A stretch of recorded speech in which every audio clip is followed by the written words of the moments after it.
Allô tout le monde, on va faire la section 1.8 de nos notes dans le bloc 1. Ça fait qu'ici, on va parler des applications de la fonction quadratique. Puis là, on parle évidemment de la fonction quadratique quand elle est dans la forme canonique. Donc ici, c'est sous la forme y égale à x moins h au carré plus k. Vous allez remarquer qu'on a repris la notation de fonction, donc h de t, qui serait la même chose comme notre f de x dans le fond ici. Ici, généralement, on va utiliser une variable, comme on a utilisé h au lieu de f, parce qu'on parle de la hauteur de la fusée. Puis le t au lieu du x, parce qu'on parle du temps en secondes. Fait qu'ici, notre hauteur en mètres et le temps en secondes. Ça fait que ça serait une bonne idée ici. On voit qu'on a notre équation sous la forme canonique. Ça fait que notre a serait moins 4,9. Notre h ici serait 5. Puis le k serait 124. Puis on veut interpréter ce problème-là puis trouver de l'information. Donc, par exemple, pour la a, on nous dit quelle est la hauteur maximale atteinte par la fusée. Là, on parle de la hauteur au-dessus du sol. Et puis, on veut aussi savoir combien de secondes après son lancement, la fusée atteint-elle cette hauteur.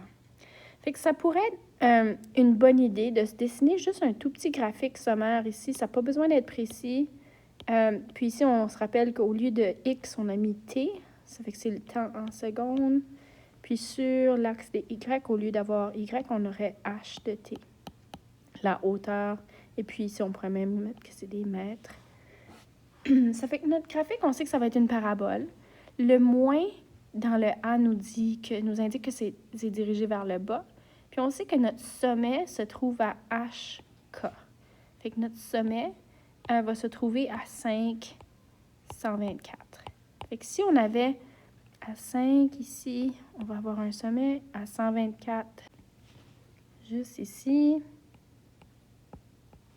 Fait que ça aurait l'air d'une parabole ici qui a un peu cette allure-là. On aurait un sommet qui se trouve... Là, j'ai mis mon point trop bas, là, mais ici, le sommet se trouverait à 5, 124. Quand on se dessine notre parabole comme ça nous aide un petit peu à identifier qu'est-ce qu'on cherche, puis à nous donner un aperçu de qu'est-ce qui se passe ici.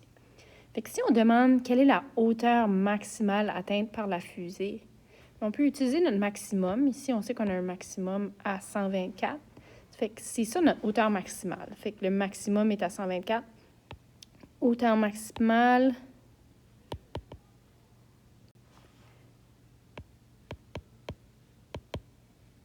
de 124 mètres lorsque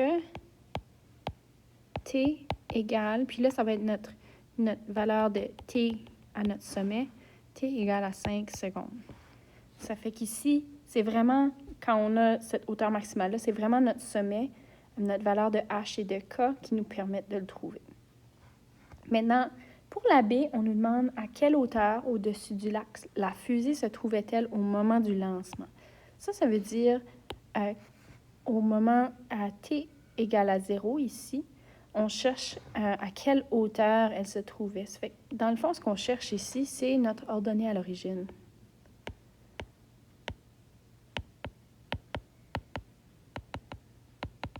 C'est qu'on cherche la hauteur au temps égal à 0. On sait que t va être égal à 0.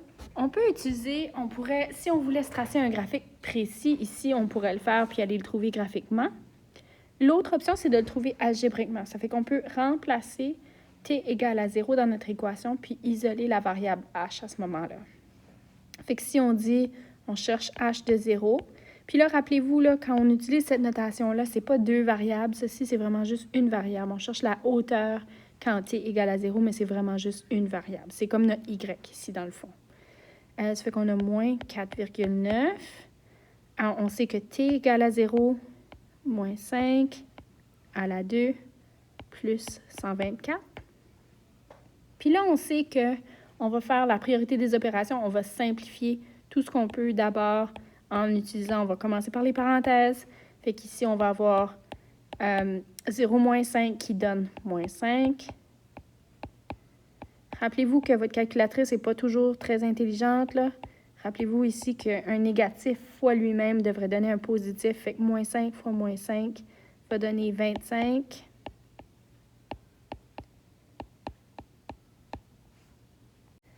Ça fait qu'ici, pour notre premier terme, on va obtenir moins 122,5 quand on multiplie ces deux choses-là ensemble.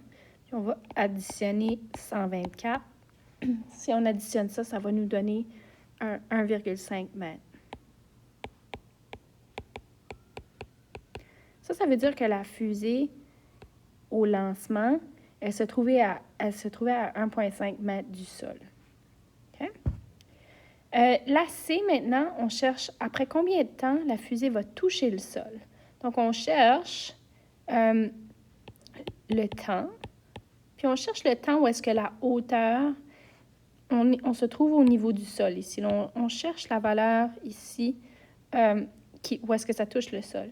Maintenant, faites attention quand on va faire ceci algébriquement, là, quand on veut trouver les racines, on voit que d'après notre graphique, il y aurait deux racines ici. Il y aurait 2 points sur le graphique. Il y aurait 2 points sur le graphique où est-ce qu'on aurait h égale à 0. Puis nous, algébriquement, on va trouver les deux, mais je veux que vous pensiez un petit peu qu'est-ce que ça veut dire, ce graphique-là. Ça fait qu'on sait que sur l'axe des X, on a le temps. Maintenant, je veux que vous pensiez, est-ce que c'est possible d'avoir un temps négatif? Ça fait qu'on sait que c'est impossible d'avoir un temps négatif, mais on va quand même trouver nos deux racines, puis après ça, il va falloir déterminer laquelle des deux est la bonne réponse. Ça fait qu'ici, si on dit, on va réécrire notre équation, puis cette fois-ci, on cherche le t, mais on sait que h de t est égal à 0. Ça fait qu'ici, si j'entre toute l'information que je connais, 9, t moins 5 à la 2 plus 124. Mais je sais que ce terme-là, ma hauteur, est égale à 0. Fait que je vais réécrire mon équation avec toutes les mêmes valeurs. Puis là, cette fois-ci, c'est un petit peu différent. Quand on veut isoler une variable, on va encore utiliser la priorité des opérations, mais on fait les choses un petit peu à l'envers, si vous voulez. Ça fait qu'on veut isoler le terme qui contient t d'abord. Ça fait que pour faire ça, on va dire, OK, bien, tout mon terme qui contient t, il est ici d'abord. Ça fait que je vais commencer par me débarrasser du 124 qui est là. Je vais faire l'opération contraire. Je vais dire moins 124 de chaque côté. Ça fait qu'à ce moment-là, mon 124 et le moins 124 de ce côté-là s'éliminent. Il me reste moins 124 égale moins 4,9 t moins 5 à la 2. Maintenant, je ne peux pas aller toucher à mon t tout de suite. Il est pris dans cette parenthèse-là qui est là. Ça fait que pour pouvoir m'en débarrasser, mais je vais devoir isoler d'abord le terme. Je vais isoler la parenthèse. Ça fait que pour faire ça, on va diviser, parce qu'ici, on a une multiplication entre notre moins 4,9 puis notre parenthèse. Ça fait qu'on va diviser par moins 4,9 ici. On fait ça des deux côtés. Ça va nous donner, ici, on a 25, un négatif divisé par un négatif qui donne un positif. Je vais garder quelques décimales. Et de mon autre côté, il me reste t moins 5 à la 2. Maintenant, cette fois-ci, je veux me débarrasser de l'exposant 2. Puis on a vu l'autre jour que pour se débarrasser d'un exposant, on fait une racine. Puis le type de racine qu'on va faire va dépendre de l'exposant. Fait que pour un exposant 2, c'est juste une racine carrée, tout simplement. On va prendre la racine carrée. Et puis ici, ça va nous donner plus ou moins 5,0305.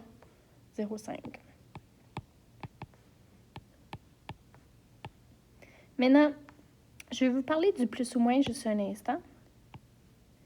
Il y a une raison pourquoi la racine carrée, seulement quand on prend la racine carrée pour isoler, pour se débarrasser d'un exposant 2, nous donne deux réponses possibles, un plus et un moins. Puis je veux que vous pensiez justement à ce qu'on avait vu dans le passé. Je vais juste le faire en vert ici de l'autre côté. On sait que si je fais, par exemple, 2 à la 2, ça me donne 2 fois 2 qui donne 4. Mais je peux aussi dire que moins 2 à la 2 donne 4. Alors, on sait que la racine carrée d'un nombre, si j'avais x carré égale à 4, si je voulais trouver quelle valeur possible de x me donne à la 2 qui donne 4, bien, il y a deux réponses possibles. Il y a la valeur négative puis la valeur positive.